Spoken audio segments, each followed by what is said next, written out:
When you're teaching cookery to professional chefs, we don't really learn recipes. What we learn is techniques.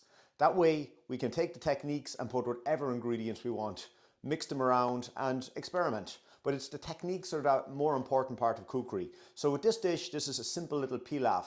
But with the pilaf, what I'm doing is I'm going to use a basmati rice. When you're cooking a pilaf rice, it's around 2-to-1 ratios by volume. So if I have a little cup of rice here, I'll use 2 cups of water or stock or whatever liquid you want to use.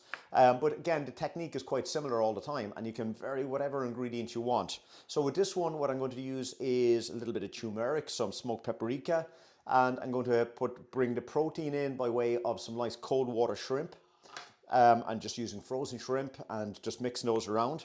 And unusually what I'm going to use here, because of the season that we're in coming into December, there's cranberries about. So I'm going to use cranberries within this pilaf as well. Cranberries are a great little veg or fruit or berry, I suppose. But they're packed with loads of antioxidants. They're just a really lovely thing to use. And I'm going to just bring the greens in because I just like plenty of greens with the foods and cooking all the time as much as possible. So I'm going to use a little bit of Pak Choy in that as well. Just cut these into chunks, put them in, very, very simple. But to briefly talk about cranberries. Cranberries from the management of arthritis and within an anti-inflammatory diet are a great ingredient because they're packed with phytonutrients, many, many phytonutrients, which means that they contain various compounds which are very beneficial to the management of inflammation. And also they're very, very high in antioxidants. And again, oxidative stress and controlling free radical damage within your body can be a very fundamental part of the management of arthritis. So bringing foods that are rich in antioxidants into your diet is a great, great idea. And cranberries are up there. They're very, very high in vitamin C as well. And vitamin C, again, has multiple uses in your body, for example. And one thing that we have to always remember as well is when you obtain vitamins, minerals, by and large, from real foods as opposed to through supplements, many times the bioavailability of those nutrients is far superior in a real food than in a supplement. So your body can absorb those nutrients in a much better way.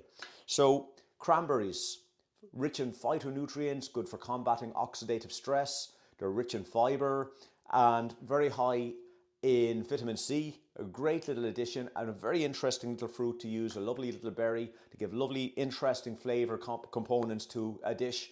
But again, look at this pilaf as a technique, and this just demonstrates as well that you can use many different types of ingredients once you get the basic technique correct. So I'm going to get on and cook this dish now. To make this dish, first, a teaspoon of coconut oil into a heavy pan that has a lid. Into the oil, I'm going to add my ginger and my garlic. Cook over a medium heat, careful not to burn, just to infuse the ginger and garlic into the oil. When the ginger and garlic are just lightly cooked, add the cranberries. And cook for just a couple of seconds just to incorporate with the ginger and garlic. Next, add your rice.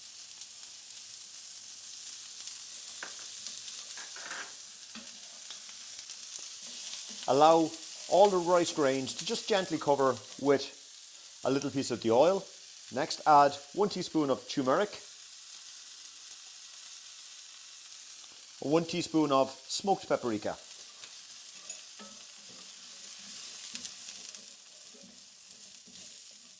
and mix together.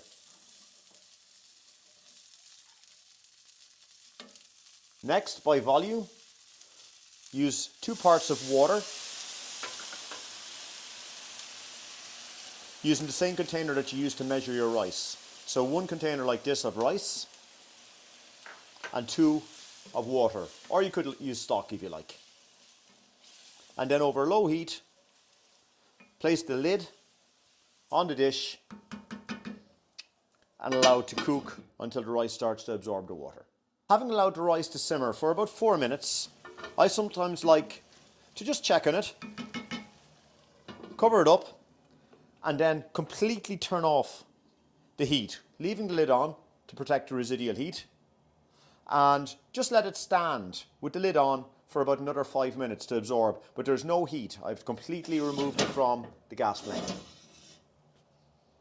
Having waited about 5 minutes with the heat off, as you can see then, you're just allowing nice and gently all that liquid to infuse in to the rice.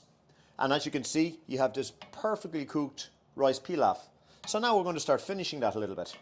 So I'm just going to pop the heat back on. And into that, I'm going to add my prawns.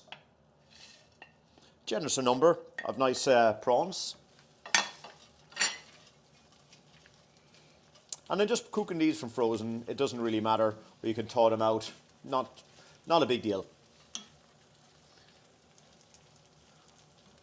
Also, I'm just going to add a little bit of salt and pepper now. Again, I'm using a potassium salt here, so as opposed to a sodium salt, your own preference.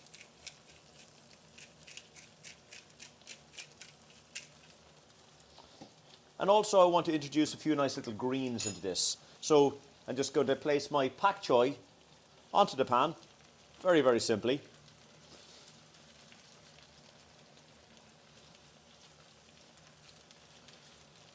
Because it's nice to use a pan, just a one-pan dish. I'm going to drizzle the dish with a little bit of olive oil.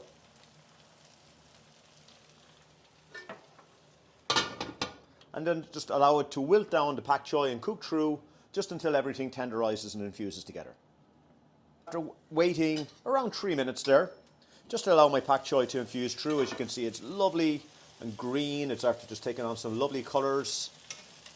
And that is pretty much this dish finished. Once everything is nice and hot and ready to serve, you can just serve it in the dish as it is, maybe with a little bit of lemon wedges on the side. And that is a very, very simple and versatile rice pilaf, rice and prawn pilaf with some cranberries.